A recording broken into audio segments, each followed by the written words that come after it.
I found out my son laid hands on his girlfriend, so I did something that changed our relationship forever. I, 49M, am a single father of 3 children. My wife passed away of cancer when my oldest was 13. It was very difficult for me to raise them. I would work 12 16-hour shifts and would not be home most of the time. I was thankful that my kids were strong and independent. I would like to give a little background on myself. I grew up in an abusive household. My dad would physically abuse my mom and also lay hands on my siblings and me. I have 4 younger siblings, 3 of them being girls. I was the oldest and would try to take the beatings for them.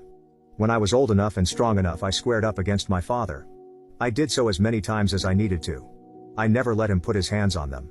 My father ended up going to prison for battery and we moved states. My kids' current ages are 24M, 21F, and 17F. My daughters still live with me since they are going to college, but my son has moved out and made his life.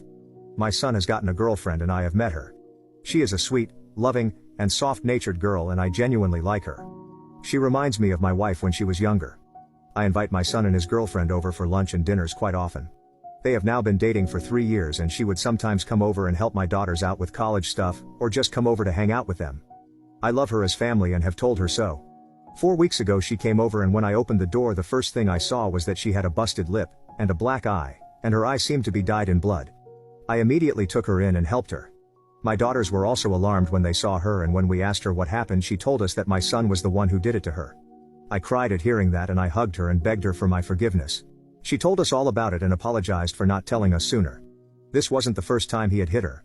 I've asked her if she has told her parents or the cops and she said that we were the first people she felt like going to. I cried. I reassured her that she was safe there and not to worry. I asked my daughters to clean up a spare bedroom for her as she would be staying. I cannot describe how I was feeling, but you guys can imagine it. I spent hours just staring at the black TV screen looking at my reflection. A few days after she came to us I invited my son over for dinner. I had her consent and knowledge to do so first. My son came over and I've instructed my daughters to keep her in their rooms and to pretend they weren't there. She was with them as well in their rooms. When my son knocked on my door and I saw him again, I